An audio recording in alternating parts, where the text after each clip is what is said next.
नमस्कार दोस्तों, अगर आप इंजीनियरिंग बैकग्राउंड से हो और आपका सपना है कि इंडियन स्पेस रिसर्च ऑर्गेनाइजेशन यानी इसरो में काम करना और देश की तरक्की में योगदान देना, तो ये नोटिफिकेशन को बिल्कुल ही मत मिस करना। तो देखो, सतीश धवन स्पेस सेंटर, जिसे हम इंडिया की स्पेस बोर्ड कहते हैं, वहां से साइंटिस्ट, इंजीनियर और टेक्निकल असिस्टेंट के लिए रिक्रूटमेंट की नोटिफिकेशन आई है। यह वही जगह है जहां से PSLV और GSLV जैसी लॉन्च व्हीकल से हम लोग स्पेस में सैटेलाइट सेल करते हैं। और अगर हम इस पे सिलेक्ट होते हो तो आप भी इसरो की इस तरीके के मिशन की इंटीग्रल एक पार्ट बन सकते हो। और एज ए साइंटिस्ट आपका काम होगा machine designing, testing, data analysis, industrial engineering और लॉन्च सपोर्ट से डायरेक्टली जुड़ के काम करना। और बेस्ड ऑन योर क्वालिफिकेशन आप कौन सा डिपार्टमेंट पे काम करने वाले हो वो डिसाइड होगा। तो आज इसी नोटिफिकेशन के बारे में हम लोग डिटेल्स में चर्चा करते हैं। तो चलिए ऑफिशियल नोटिफिकेशन को ओपन कर लेते हैं और देखते हैं कि इसमें क्या क्या बताया गया है। पहले हम डिस्कस करेंगे वैकेंसीज के ब्रेकडाउन के ऊपर। तो यहाँ पे पोस्ट वाइज जो वैकेंसी का ब्रेकडाउन है वो इस प्रकार है। साइंटिस्ट इंजीनियर SC पोस्ट के लिए टोटल 24 वैकेंसीज दिया गया है, जहाँ पे मशीन डिजाइन में 1, इंडस्ट्रियल इंजीनियरिंग में 3, इलेक्ट्रिकल एंड इलेक्ट्रॉनिक्स में 2, एटमॉस्फेयर साइंस में 1, एनालिटिकल केमिस्ट्री में 1 और केमिकल इंजीनियरिंग में 50 वैकेंसीज अनाउंस हुआ है। इसको छोड़ के भी टेक्निकल असिस्टेंट के लिए भी 20 वैकेंसीज है, जिसमें केमिकल इंजीनियरिंग में 4, मैकेनिकल इंजीनियरिंग में 11 और ऑटोमोबाइल इंजीनियरिंग में 5 पोस्ट की वैकेंसी अनाउंसमेंट हुआ है। ओके, आशा करता हूं इसके बारे में आपको समझ में आ गया है। और भी अगर आपको डिटेल्स में जानकारी चाहिए होगा तो एक बार आप ऑफिशियल नोटिफिकेशन को डिटेल्स में चेक कर लीजिए। यहाँ पे कैटेगरी वाइज पोस्टों का ब्रेकडाउन भी दिया गया है, जहाँ से आपका कैटेगरी के हिसाब से वैकेंसीज देख सकते हो। फिर भी अगर आपको एप्लीकेशन नोटिफिकेशन का लिंक या फिर एप्लीकेशन पोर्टल का लिंक चाहिए तो कमेंट सेक्शन में लिंक टाइप कीजिए। मैं आपको ये दोनों लिंक कमेंट सेक्शन में पिन कर दूंगा, जहाँ से आप कंप्लीट डिटेल्स देख सकते हो। चलिए अभी बात करते हैं एलिजिबिलिटी क्राइटेरिया के विषय में। तो देखिए, सबसे पहले जो क्राइटेरिया है वो ये रखा गया है कि अगर आप किसी भी डिसिप्लिन में अप्लाई कर रहे हो, जैसे कि मशीन डिजाइनिंग, इंडस्ट्रियल इंजीनियरिंग या एटमॉस्फेरिक साइंस, जो भी पोस्ट में आप अप्लाई कर रहे हो उसके लिए सबसे पहले आपको पोस्ट ग्रेजुएट डिग्री चाहिए, मतलब ME, MTech या MSc इन इंजीनियरिंग। और हाँ, पोस्ट ग्रेजुएट में आपका मिनिमम स्कोर 60% होना चाहिए। और अगर आपका CGPA सिस्टम है तो एटलीस्ट 6.5 आउट ऑफ 10 आपका CGPA होना चाहिए। लेकिन इससे पोस्ट ग्रेजुएट से यहाँ पे काम नहीं चलेगा, आपको उससे पहले यानी प्री एलिजिबिलिटी के रूप में BE, PTech या BSc इन इंजीनियरिंग भी करना होगा। अभी इसमें भी आपका एक मार्क्स का क्राइटेरिया है, मतलब कि इसमें भी मिनिमम आपको 65% मार्क्स होना चाहिए। और CGPA सिस्टम में 6.84 CGPA मैंडेटरी है इसमें अप्लाई करने के लिए। अब अगर आपने AMIE या ग्रेड IET किया है, जो एक इंजीनियरिंग की ऑल्टरनेटिव क्वालिफिकेशन है, तो आपके लिए एक स्पेशल क्लॉज है। आपके सेक्शन B में 65% मार्क्स या फिर 6.84 CGPA होना चाहिए। हर आपका सेक्शन A का स्कोर यहाँ पे काउंट नहीं होगा। अगर यहाँ पे और एक इम्पोर्टेंट एक्सेप्शन है जो कि केमिकल इंजीनियरिंग के लिए एप्लीकेबल है। तो अगर आप केमिकल इंजीनियरिंग पोस्ट के लिए अप्लाई कर रहे हो तो आपको सिर्फ BE या फिर BTech चाहिए, क्योंकि यहाँ पे पोस्ट ग्रेजुएट या फिर MTech डिग्री की कोई भी रिक्वायरमेंट नहीं है। मतलब कि आपके पास अगर केमिकल इंजीनियरिंग की अंडर ग्रेजुएट डिग्री है विद सफिशिएंट मार्क तो भी आप यहाँ पे अप्लाई कर सकते हो। जबकि टेक्निकल असिस्टेंट के लिए रिलेवेंट डिसिप्लिन में फर्स्ट क्लास डिप्लोमा होना चाहिए from a recognised institution in the stream of chemical, mechanical और ऑटोमोबाइल इंजीनियरिंग। ओके, तो ये गया एजुकेशनल एलिजिबिलिटी के डिटेल्स। अभी बात करेंगे एज लिमिट के विषय में। हाउएवर इन द नोटिफिकेशन आपको कोई भी जगह में एज की अपर लिमिट मेंशन नहीं किया गया है।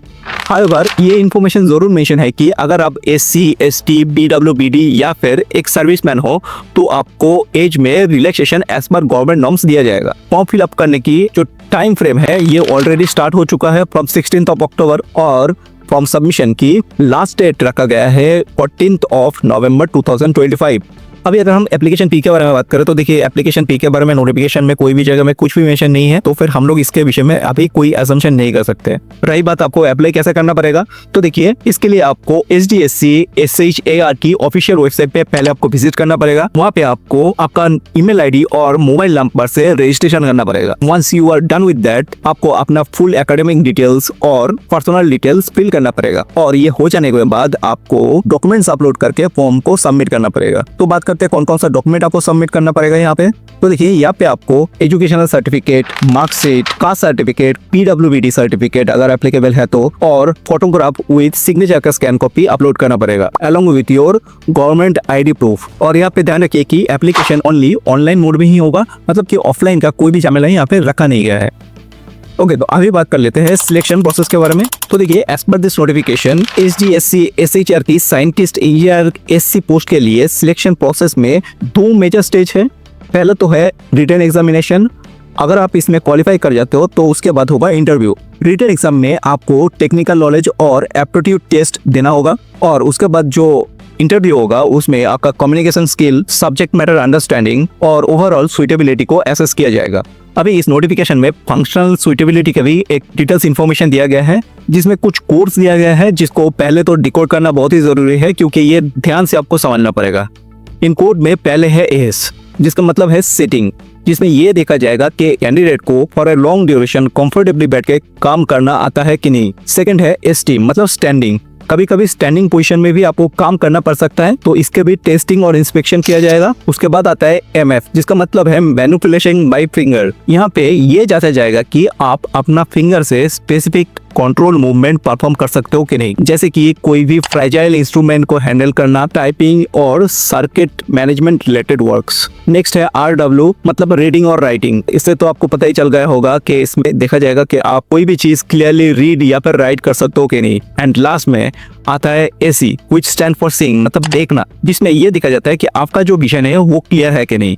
ये स्पेशली मैटर करता है उन कैंडिडेट के लिए जो PWBD कैटेगरी में बिलोंग करता है, क्योंकि उनको ये कोर्स चेक करना पड़ता है whether your disability type is compatible with the functional requirement of the job। Okay, तो ये थोड़ा सा बड़ा टॉपिक था। आशा करता हूँ मैं थोड़ा बहुत आपको समझा पाया हूँ। अगर फिर भी अगर आपको कोई क्वेश्चन है तो आप जरूर कमेंट सेक्शन में मेंशन कीजिए, मैं कोशिश करूंगा इसका जवाब देने की। तो चलिए अभी बात करते हैं सैलरी पैकेज के बारे में। तो देखिए, सैलरी पैकेज के बारे में अगर हम बात करें तो इस जॉब के लिए आपका पे लेवल 10 का सैलरी मिलेगा, जिनमें 56,100 से लेके 1,77,500 तक आपका सैलरी हो सकता है पर मंथ, जो कि इटसेल्फ पे बहुत ही बड़ा अमाउंट है। इसके साथ आपको अलग से DA, HRA और ट्रांसपोर्ट अलाउंस भी मिलेगा। ये सैलरी पैकेज एप्लीकेबल है साइंटिस्ट इंजीनियर SC ग्रेड के लिए। हाउएवर, अगर आप टेक्निकल असिस्टेंट के लिए अप्लाई कर रहे हो तो आपका सैलरी पैकेज होगा लेवल 7 का, जहां पे आप 44,900 से लेके 1,42,000 पर मंथ तक सैलरी मिल सकता है, अलॉन्ग विथ DA, HRA और अदर ट्रैवलिंग अलाउंसेस।